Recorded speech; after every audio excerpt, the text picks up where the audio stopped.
fossil record and in the evolution where inexplicable things happened.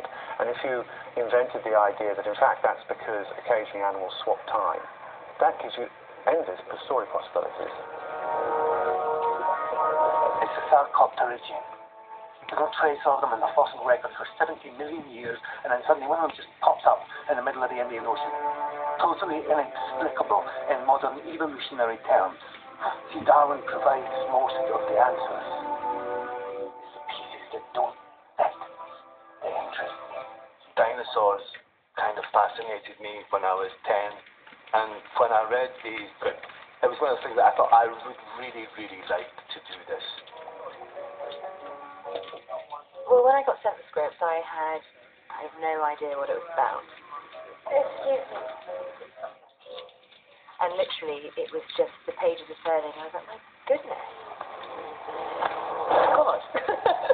Then suddenly we're all in the forest and there's dinosaurs walking around. The creators of Primeval knew that getting the right cast was absolutely essential. Casting is critical on this kind of show.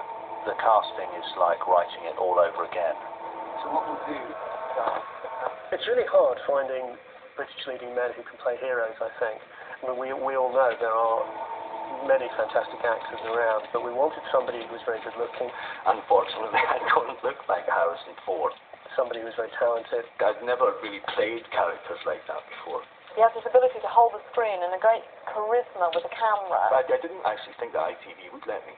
He also, very usefully for us, brings a kind of credibility that you can believe he's a scientist. I've never been let on the telly at kind of 7 o'clock at night. You know, that's not really been things that I've done. I believed him, and that was very, very important. He can look rugged. It's just like, I want to go and chase the dinosaurs. Please. A good-looking romantic lead. Someone who you believe is an action hero. Action hero with brains. Well, it just means that you don't run into things very often.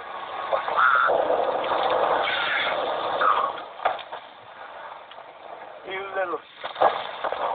I wanted him to be not very good with guns. I didn't want him to use guns. There's a part where Captain Ryan offers me a gun and I ask for a torch. No, we need torches. The most powerful. These people were, to all intents and purposes, members of the public who are suddenly thrust into an extraordinary situation, which, to my way of thinking, is what heroes are. Stephen is a very close friend, or his best friend. Professor Cutter perhaps is the cerebral one of the partnership who decides what we're going to do, and then I do it. Stephen, shoot it! Stephen, for God's sake, will you shoot it?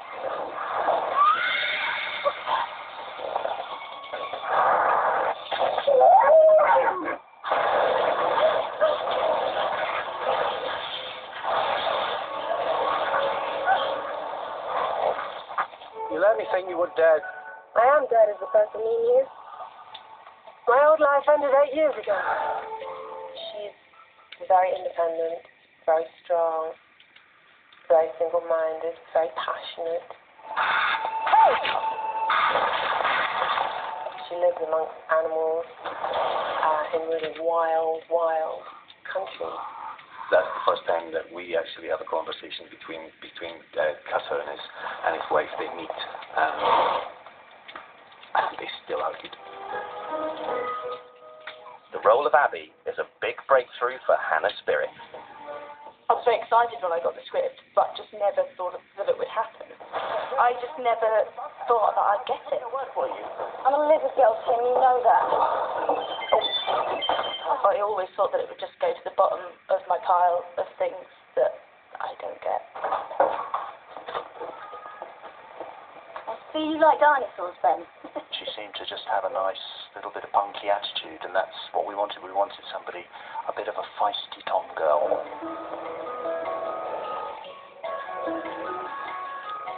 Is that perfume? I can see the girl thing, you know. In many ways, one could say we took a risk because she wasn't as experienced as acting. I mean, Hannah had come up in the world of music and singing, and she hadn't come up in the world of drama. And we were about to throw her into a really kind of big, heavy-duty, emotional set drama. And I could get your place later and it's super hot. I mean, not that much experience, really. I mean, I'm just kind of bringing myself to the part, really. And maybe dancing in my past has helped me do the odd kick.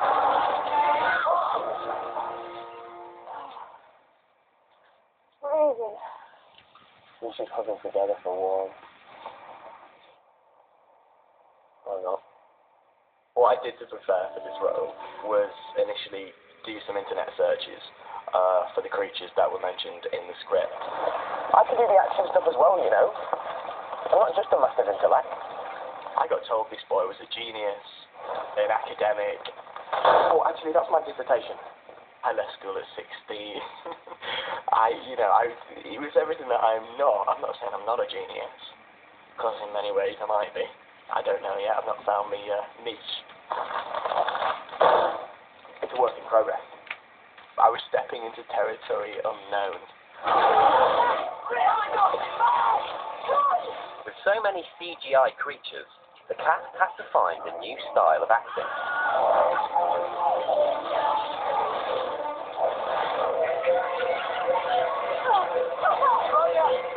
It's quite hard, I suspect, for an actor to come into a project like this where they're acting against nothing.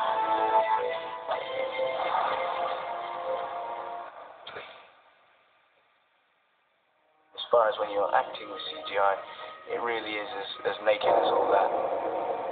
There's nothing clever about it than that. As a group, as a unit, we had to imagine these things that we had no idea what they were gonna look like. You have to go back to kind of pretending that you're being attacked by aliens when you were 7 with your pals in the playground. It's that kind of acting. There's no room for any kind of rationale, or you can only use logic and practicality so far, because the most that you're actually going to get is a ball and a stick with a first AD going rawr.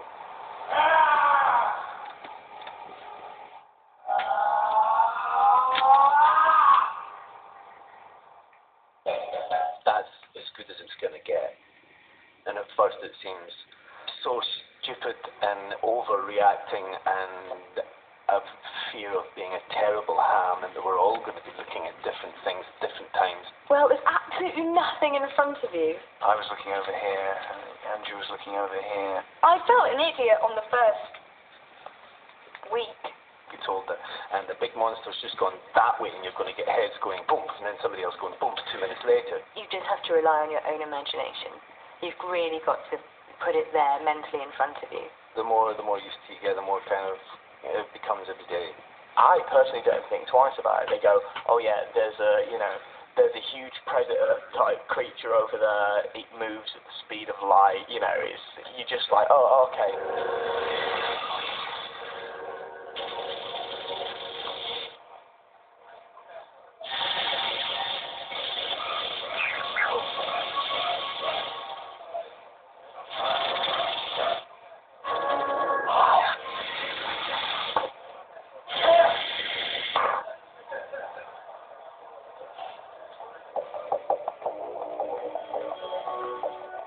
The role of Lester is played by Ben Miller. James Lester, I'll be in charge of coordinating our response. I get a very easy ride in this in terms of acting with CGI creatures. So I've only got the scene with Rex, which of course ends up with Rex defecating on my shoulder. The first AD, Gareth, was very, very good. He would either put a traffic cone on his head and make noises that he believed the creature he was playing, and he got very involved. And the really off-putting bit was then Gareth would sort of say, okay, I'm going up in the air, I'm flying, overhead, I'm about to defecate, poo. And when you're sort of trying to kind of stay sort of in character and in the scene, and try and sort of take it seriously.